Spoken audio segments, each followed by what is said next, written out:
Hey, did you ever want to hear about the dude who also got assassinated after assassinating a president? Welcome to part 3, you dumb fucks. It's like It's Jack assassination Ruby. squared. It's true. It's Assassination Squared. It's our new podcast. This is the only episode. We only do episodes on assassins who have been assassinated. Except this is the only episode. I feel like that happens a lot. I feel like that's got to happen more often. Yeah, but is the assassin getting assassinated him being assassinated or him being war crimed? I don't know. I feel like for the assassin to be assassinated, the assassin has to make it like at least a couple days after the assassination and then be killed. Because if he's killed right immediately after the assassination, then it's just retaliation, and that's boring.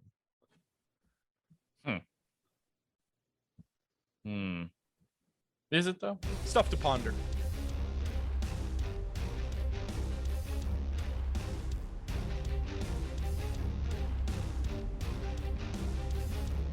Welcome to part fucking 3 of the JFK series.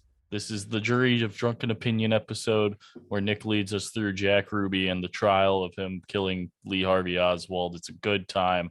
Probably not. I saw that Nick had about 2.5 pages of notes. So And yeah, a link. this should be fun. And a link. He did have a link. I didn't get to see what was on the link. It wouldn't let me click on it. It's kind of rude. I'm Jeff. I'm Adam.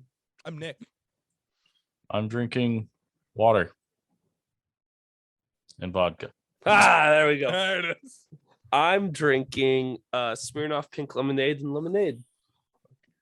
I'm I drinking despise that drink with everything in my being. for the Yeah, because your tum tum will be upset by it. No, I never liked lemonade. I think lemonade's garbage. 8th So's Nick. You have what? for the 6th episode in a row, or maybe this might be the first episode. I don't remember. I got confused on the order. I'm drinking Jefferson's small batch bourbon. It's amazing. Tried how- and true in the past, present, and future. Yeah. Oh, hi, Pape. Hello, Papa. Poupe. Papa. And special guest Aries says he's running away now. Oh. And that was All right. special guest Aries. If you got to hear his dog collar clink, good for you.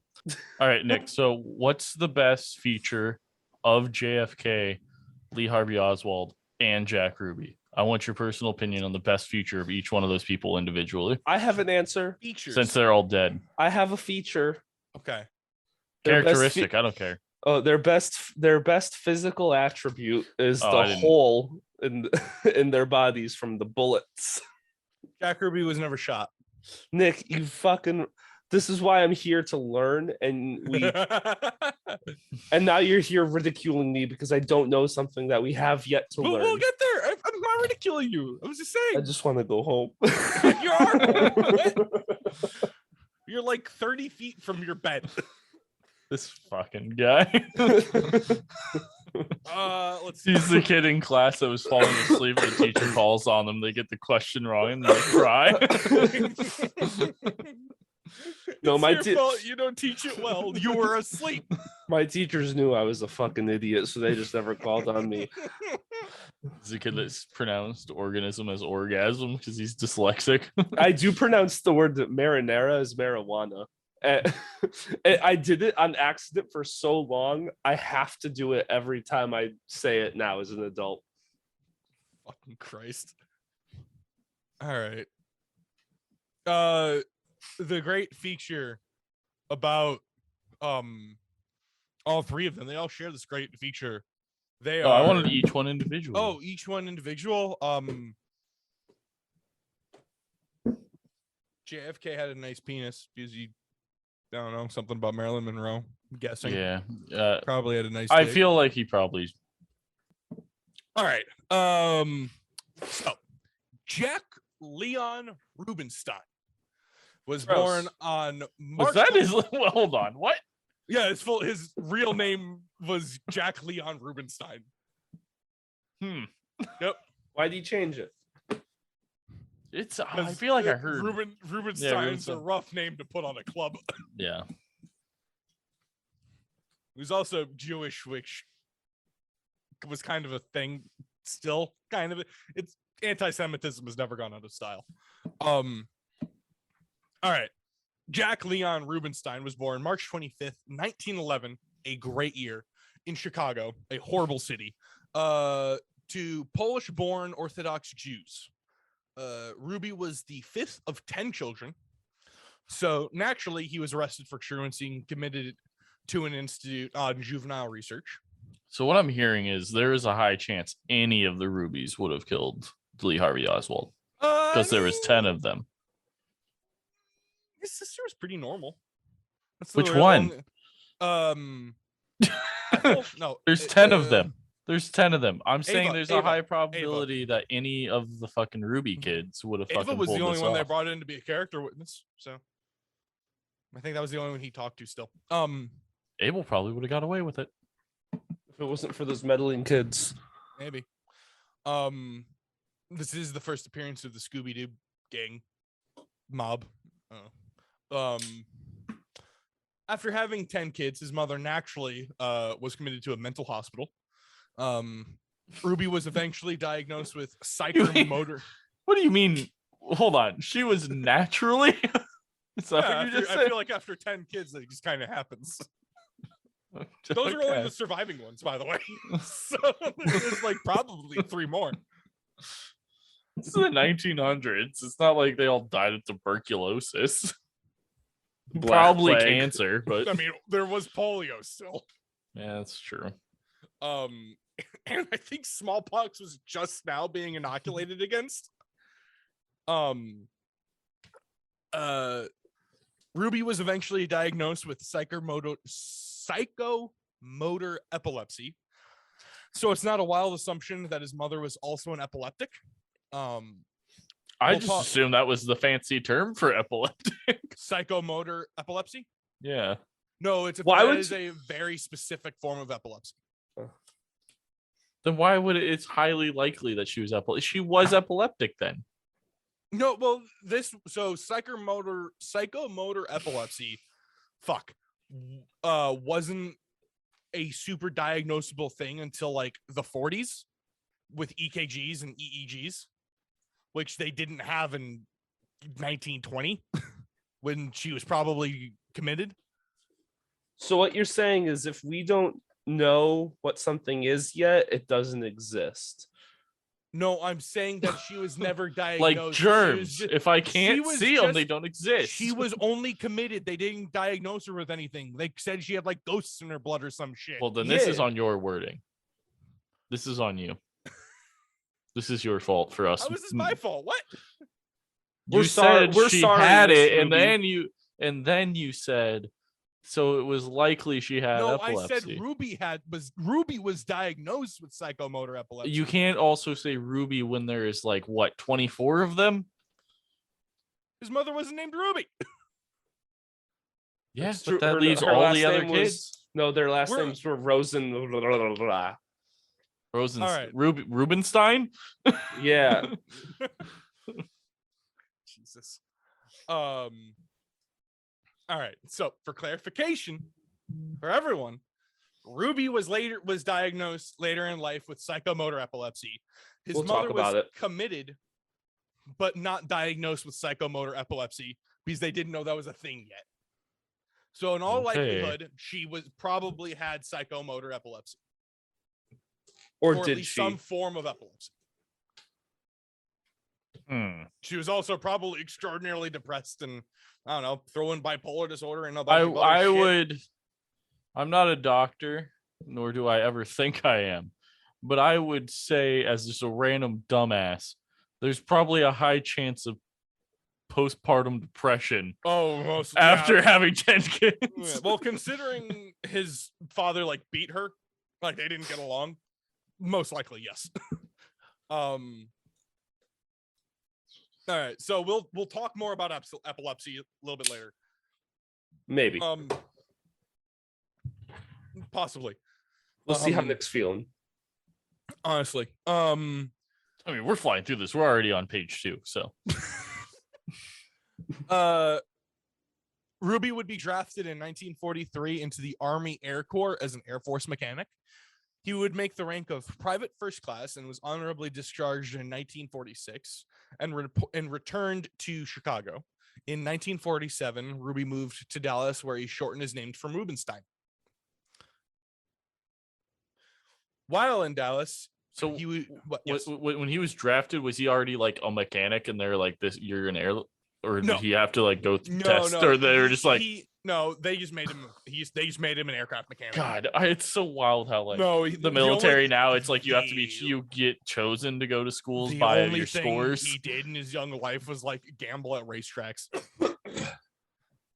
Back when and they drafted you, sell like tips and shit for horse races. back when they drafted you, like if you had no like specific skill, you could end up doing fucking anything. Yeah. No skill, you'll have one. He wasn't smart enough to be a pilot. He wasn't. Was he short enough? So you have to be under like 5'10" or something for that shit. I don't know. How tall is Tom Cruise? Fucking Maverick over here. Jack Ruby was. I don't have his height. So did you really do your research then? Shut up. Jack Ruby was A spicy. literally no one's logged his height anywhere. Oh, he wasn't that tall. Like he wasn't. From the pictures, he doesn't look like a giant. Do we have a height of someone he was standing next to at one point? That Not really. sounds like a lot of Yeah, work. I'm not doing that effort. I'll do it. Is there a picture of him shooting? Yes, there's Lee a Harvey very famous Oswald? picture. Yes, there's a very Look famous at that, picture. because Lee Harvey Oswald was 5'9". Well, Lee Harvey Oswald was also doubled over from being shot in the gut. That's fine. Picture him standing up straight. That's a shit ass picture. 5'9". I'd say he was maybe 5'10" at most. And he's either the same height, maybe a little shorter. Okay. The fucking sheriff's a giant though. So is John Wayne, even though he was only 6'4". All right.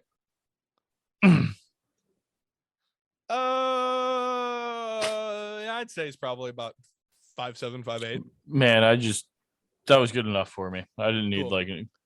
All right. While in Dallas, he would come to manage and own several nightclubs and strip clubs, where he would develop relationships with the Dallas police officers, with Dallas police officers, giving them free drinks, dances, and prostitutes. Ooh. Yep. Like he's giving the dances?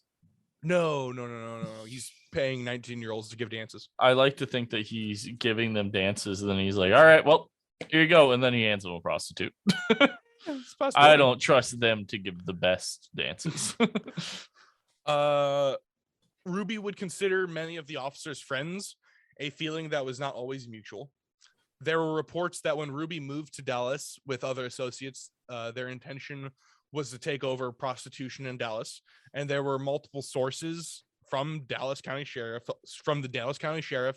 to FBI informants stating that they were mostly successful. There is also evidence that Jack Ruby was involved in gambling and drug smuggling.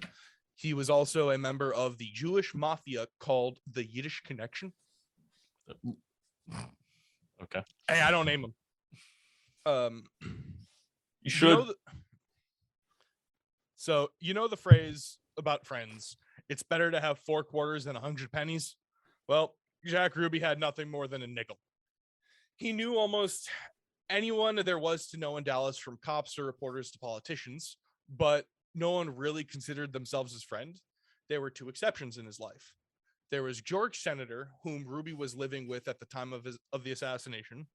While testifying before the Warren Commission, Senator referred to Ruby as his boyfriend while denying a sexual relationship. Was he gay? Who knows? It was the 60s, and that wasn't something Gay people didn't exist yet. Not in Dallas. Yeah, that was still a mental disability, wasn't it? Homosexuality wasn't decriminalized in Texas until 2005. Yeah, I forgot. That being said, it wasn't exactly like prosecuted and dealt with by the law, but it wasn't off the books until 2005.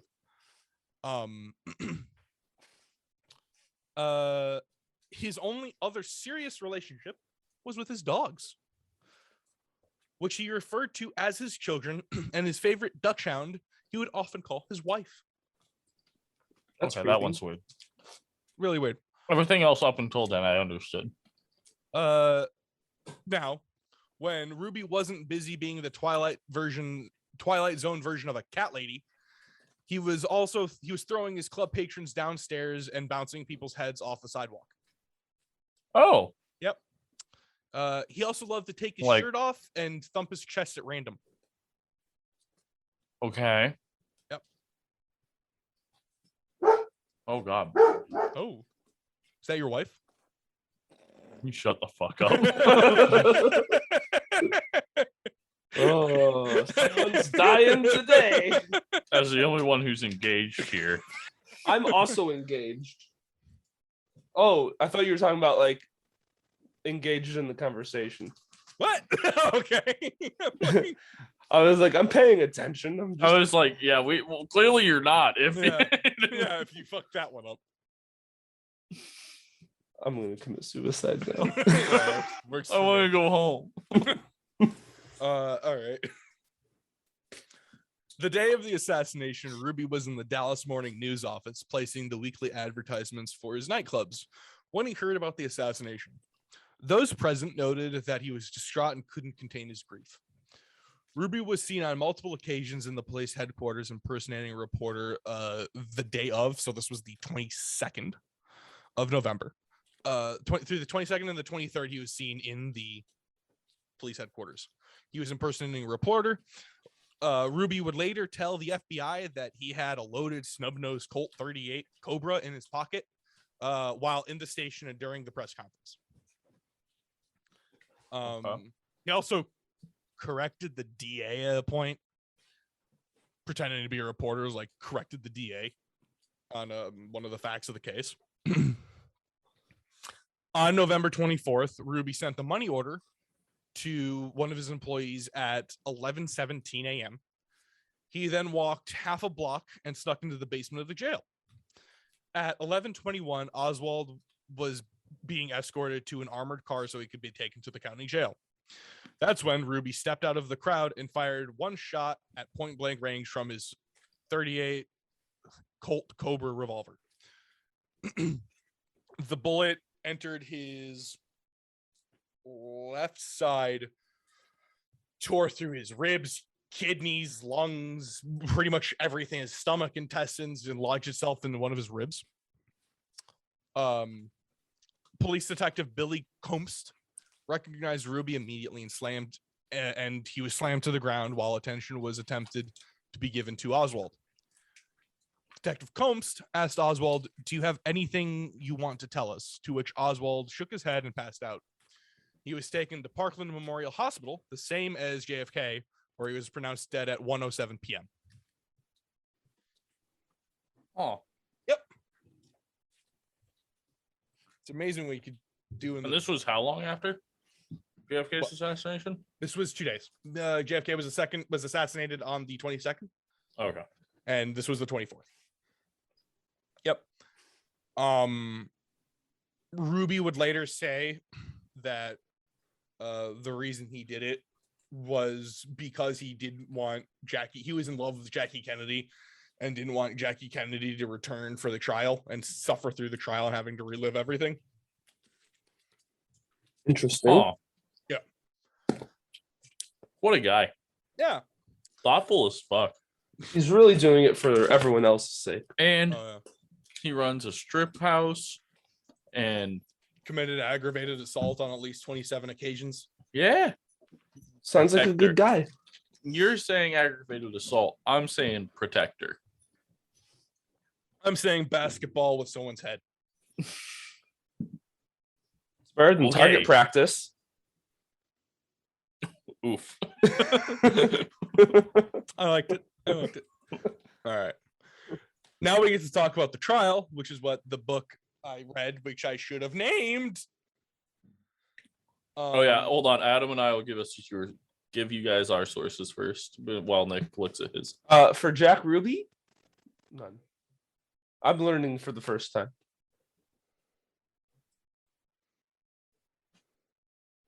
I'll take that silence as Jeff's reference. Yep. Okay. All right. I was kind of hoping Adam was also going to end up doing that. We're just going to sit in silence until you started yours. All right. I read Kennedy's Avenger, Assassination Conspiracy, and the Forgotten Trial of Jack Ruby by Dan Abrams and David Fisher. It was an amazing book. Honestly, it was it was a fantastic narrative. It was very entertaining. Great book. They have another series on a couple other famous trials in American history. Highly recommend them. My book was focused mostly on the trial. Now, Ruby would be represented pro bono by Melvin Belli out of California with the help of Joe Tonnahill. Belli was known to be flamboyant and vivacious, while the state was represented by Henry Wade, who was the Dallas County District Attorney, and Assistant DAs William Alexander and Jim Bowie. One interesting thing about Henry Wade is that he is the Wade from the Roe v. Wade Supreme Court trial or Supreme Court case, of which he had literally nothing to do with the actual lawsuit. He was not part of it at all. It was just because he was the DA that they put his name on it. Huh. Yep. Fancy. Yeah. The judge, Joe Brantley Brown, was a seasoned judge, but was a source of many problems throughout the appeal.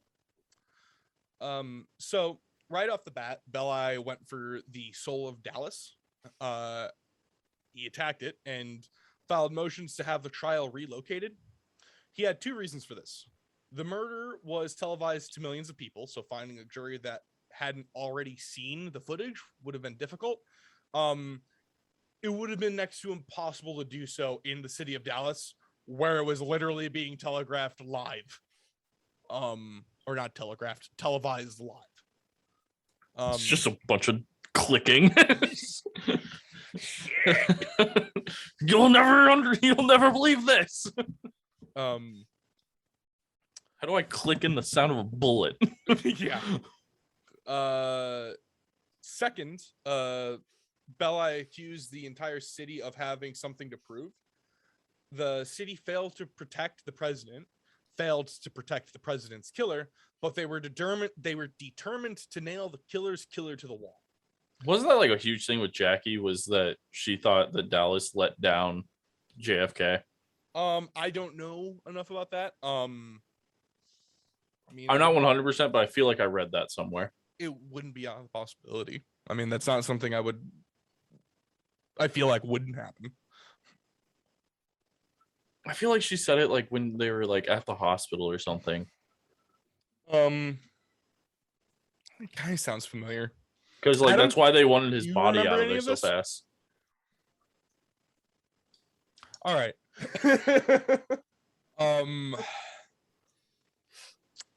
The judge immediately shot down this motion to relocate the trial. The next motion Belli tried to push through was to have Ruby's post-arrest statements thrown out.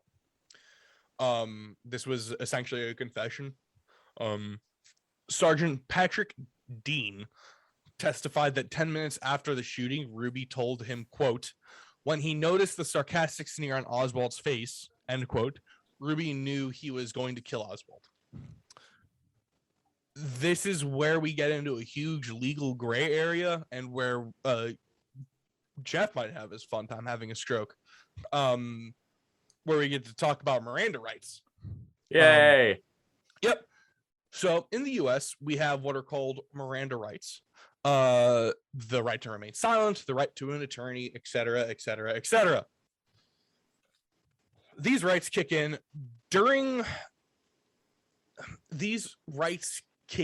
after the arrest, and more importantly, once a reasonable person thinks they would be under arrest. After gunning down a man in front of cameras and a crowd, there's a lot happening. administering medical aid to the man who got shot, securing the scene, securing the suspect and the gun, making sure there's only one shooter, and countless other things need to be done just without even thinking. According to Dean, Ruby made his statements within 10 minutes of the shooting, which, this is a crowded place, there's a lot going on. 10 minutes is reasonable for those existential circumstances.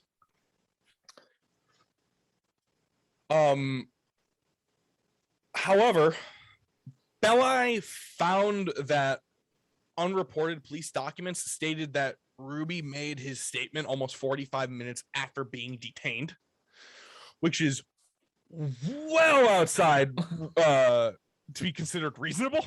Yeah. For it to not be like this man, they strip searched him, they talked to him, they yelled at him, and they were still trying to blow it off as, no, he's not under arrest. And he said those things. After 45 minutes, the man's under arrest. After he stuck a finger up his ass, he's under arrest. You never know where he's hiding that last bullet. Yeah. Despite this revelation, Judge Brown allowed the confession. Oh. Yeah. Throughout the book, I'm pretty sure Brown rules in favor of the defense like twice. Out of like almost 100 motions, he rules in favor of the defense like twice. Yeah. So yeah, he like again, he's the reason there's a mistrial. Now we get to talk about Belli's attempts to prove Ruby innocent via insanity. Belli called to the stand one of Ruby's strippers, Penny Dollar, who just Look, you can't just act like you can slide that through there. I 100% was going to. Would you like to hear about the witness he called before Penny Dollar? Would you like to hear her name? Oh, what is it? Like, I just hit me with it. I can't even come up with anything. Little Lynn. Little Lynn? Yeah. I hate that. Yeah. I'm pretty sure Penny Dollar was like 19 pregnant too. Of course. Yeah. So the Honorable Miss Penny Dollar described the following event. Ruby got into a heated altercation with the cab driver. He took him to the ground and began beating his head against the sidewalk before stopping suddenly, appearing confused, and he asked, quote, "Did I do this?" You know, he pulled an Urkel. Did I do that? But genuinely and not mockingly, because he actually had a mental illness. Belli then called Yale University professor of psychiatry and psychology, Dr. Roy Schaefer. Schaefer said, "I determined that he did have organic brain damage. The most specific nature of it was psychomotor epilepsy, which would explain his impulsiveness and the mood swings."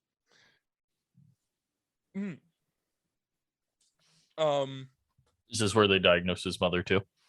No, because his mother's dead. Okay.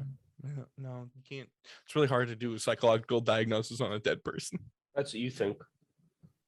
That's Unless how that's how CTE is diagnosed. That's fair. That's valid. You know what? You got me there. Yeah, get fucked on, nerd. The next witness he would call would be Dr. Martin L. Towler, neurologist at the University of Texas in Galveston. He was the court-appointed expert.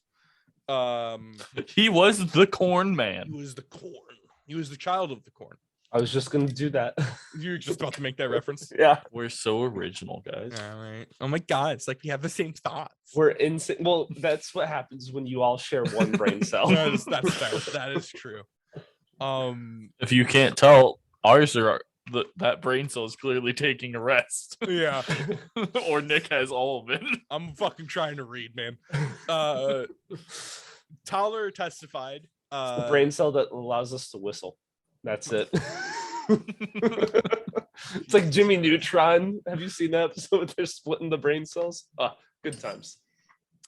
All right. Tyler testified to the defendant's history of head injuries, and the fact that he probably had psychomotor epilepsy. Fuck. It's okay. One of these times you will get it right the first time. Nope. Did Bella you know that asked, 60% of the time it works every time? fucking hell. Those Bella- percentages add up. Bella, I would ask, during a seizure, quote, will he know what he's doing? To which Tyler replied, no, he's behaving like an automaton. Most patients will be amnesic. So he would have amnesia of he just wouldn't remember the event. It's like sleepwalking while awake. Yeah, basically. That's literally what they described it as. I know. I read this part. Then they would call Dr. Manfred S. Guttmacher, Chief Medical Officer of the Supreme Court of Baltimore, and an expert in criminal psychology. He said, I don't think he was capable of knowing right from wrong or understood the nature and consequences of his act. I think he was struggling to keep his sanity. I think he had an unusual degree of involvement in the whole tragedy. Disruption of his ego, a very short-lived psychotic episode in which the hostile part of his makeup, which is very strong, became focused on one individual. Homicide was the result. So there you have three experts determining that this was essentially just insanity or some form of legal insanity, that he was not in control of his actions due to a organic brain dysfunction. What an oddly perfect time for that to happen. Yeah, I mean, people. I'm not saying it can't. I'm just saying it's like wild how these like things like that always happen. Based on his reaction in the Dallas Morning News marketing office, he fucking lost his mind. He ended up calling his sister afterwards, and his sister said she'd never seen him this angry before. He was also being irritated during the 2 days. Because like immediately after the assassination, billboards started popping up trying to impeach Justice Warren. And it like he felt the person who signed that billboard and put their name on that billboard was had a Jewish last name, and he felt that there was a movement to blame the assassination on Jews, and in his mind he felt that if he killed Oswald, he would be clearing Jews of any wrongdoing in the assassination of Kennedy. Wow. I mean, this checks out. But also, Jews have had a rough time. I think we give them a pass on this one. Well, no one blamed them for the assassination. Yeah, I was gonna say, to let them have a pass, they had to have been blamed by some people. No one credible blamed the Jews.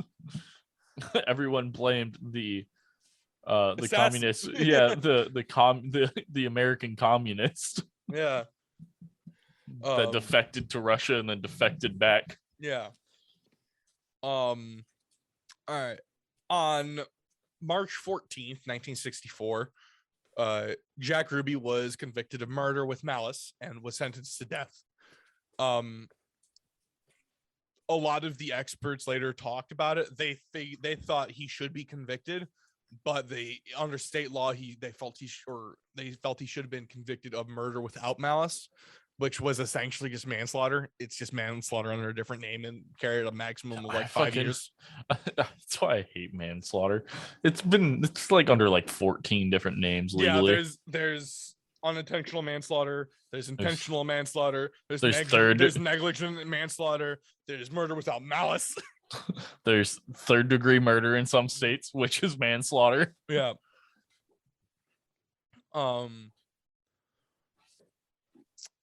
his conviction was overturned by the Texas Court of Criminal Appeals, stating that his motion to change trial venues should have been granted and his confession was made after he should have been considered under arrest.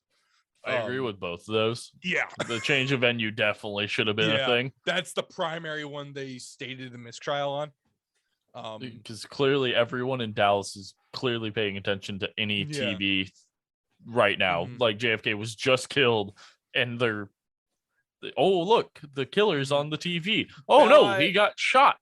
Belli made an amazing case that this may be called the trial of Jack Ruby, but this is Dallas itself is on trial. He made that case spectacular. He's a pretty good lawyer for also being an actor.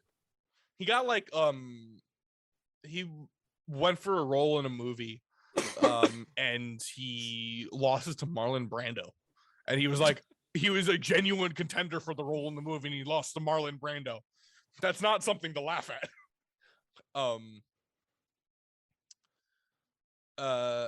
A new trial was scheduled to be held in February of 1967 in Wichita Falls, Texas. Ruby would be admitted to Parkland Memorial Hospital on December 9th, 1966 with pneumonia. All three admitted to the same hospital. Yup. The next day he was diagnosed with cancer in his lungs, liver, and brain. He died less than a month later on January 3rd, 1967. How does that happen? So you get the hold cancer, on, lungs, liver, and what? Lungs, liver, and brain. They rule that it was primarily lung cancer, but it spread. Jesus. It's a rough life. Along with epilepsy. It should be stated that this is a very rare form of epilepsy. Most epileptics and most seizures caused by epilepsy, that causes the traditional seizures where you kind of lock up and it's just an overstimulation of certain parts of the brain, electrical stimulation of certain parts of the brain. Psychomotor epilepsy is specifically the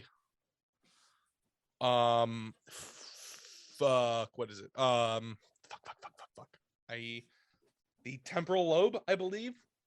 Yep.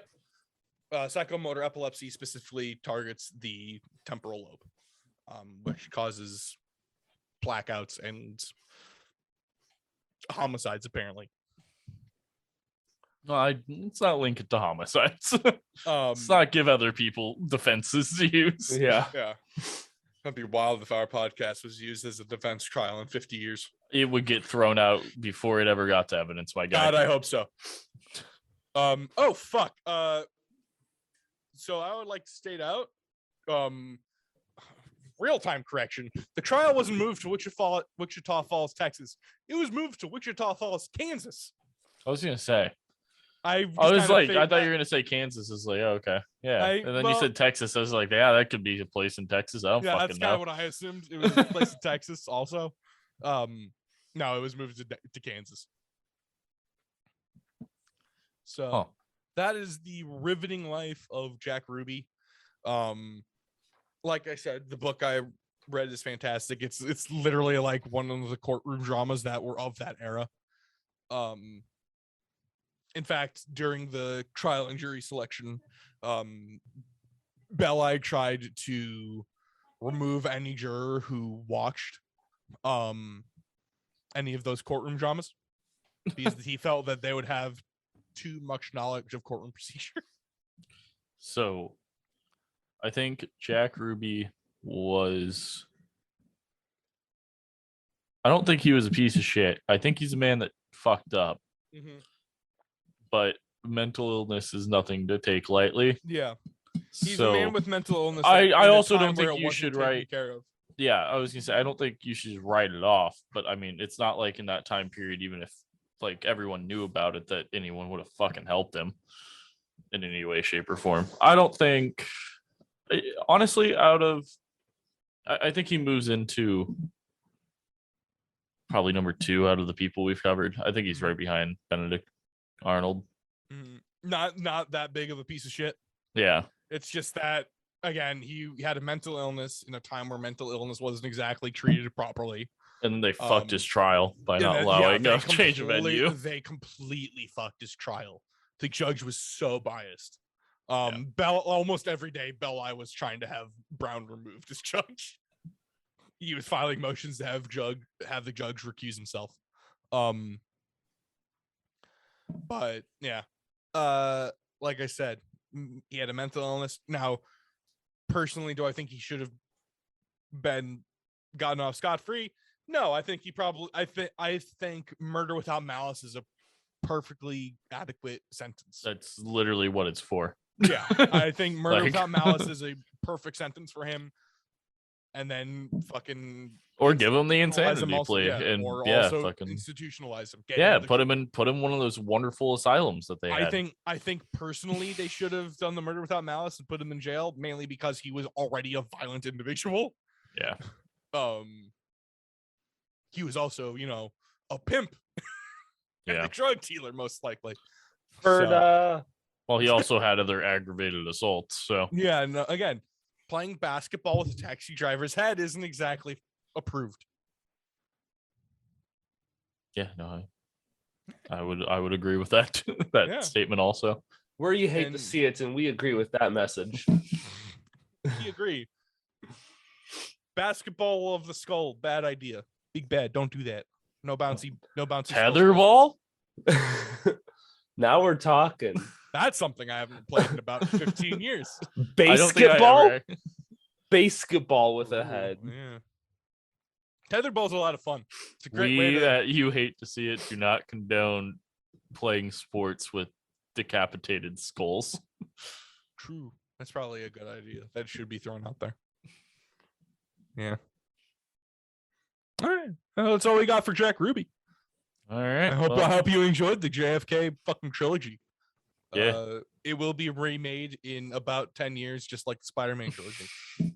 Spider-Man trilogy gets turned around 4. Turned around to 4, is that it? All right. I think 2009 to 2012. So Okay. In 4 years, we'll redo this. yeah. works for me. Maybe we'll be better at it by then. No. Probably not. All right. Well, I refuse. I'll purposely be worse just for yeah, that. but like next time when I go into research, I'll already have some information. You could just listen to our episodes for Yeah. your research. Yeah. Yeah, then we'll just re-release the same episodes. Yeah. Perfect. Yep. All right. Well, thank you everyone for listening. If you go into the description of this episode, you will find our link tree. You click on that, it gives you links to all of our social media. The top link is to our Podbean. If you go there, you click on become a patron. You can pay $1. You can get the last year's Taskmaster special for $1. And then you will also, if you miss the live stream of this year's Taskmaster special, you will be able to see that whenever you want. Also, if you pay the $1 a month. Next year up at $3, you get the unedited videos of every episode that we release, except for the ones where we somehow Zoom fucks up and doesn't give us the video because it's a piece of shit sometimes. But most, I would say about 90% of the, 98%? yeah, 90 to 95% of the time you're getting the video. You also get access to our Discord. You get that at the $1 tier, and then you pay more. Also, at month, the you get $1 different tier, tiers. you get episode 47 of the podcast with an extended alternate ending. Wild. Bizarre. So then also rate us, reviews, anything, help us out. I mean, you can give us 1 star, which would be brutally honest to us, but fuck you. Try to give us 5. Not overly entertaining. So Give us 5, please. And then outside of that, I mean, I don't really got anything else. I mean, after this, we got only a couple more episodes before the end of the year. Yep. We got a guest A next month, week. really. Yeah. We have 2 episodes before the end of the year. Yeah. And then the Taskmaster special is like the last thing that leads into the new year. Yep. Which happens December 18th, by the way, for everyone. December 18th at what time exactly? We don't 6 fucking know. 6 p.m. Central. 6 p.m. Central. And Oh, it'll dear go God. till it'll go until like 10. No. And if you missed God, the I hope live that. stream, you can always check it out December 20th at 11 a.m. on Patreon, on our Patreon. Podbean. All right. Well, Nick, do the thing. Do the roar. Do the roar. Hold on, I gotta get in the proper stance. Nick, do the roar. Do the roar. What? You Oh, didn't pick it up. What do JFK and Lee Harvey Oswald have in common? Guns. They both got shot. Yeah. Oh. Bullets. That was Alright. bad. I don't know where Lee Harvey Oswald got shot, so it doesn't. In the stomach. Oh, well, that's lame. Oh, what a Was it by pussy. 38? Actually, yes. Yeah. Well, there we go. Both were killed with 38s.